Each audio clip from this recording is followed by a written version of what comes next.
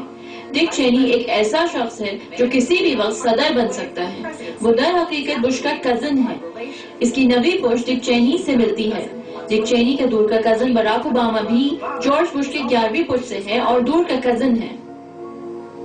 Barack Obama نے کہا ہے کہ وہ ڈک چینی کا رشتہ دار نہیں ہے، لیکن بریڈ پٹ کا کہنا ہے کہ اگر یہ سچ ہے تو پھر اس کے ساتھ ملنا بہت اچھا رہے گا۔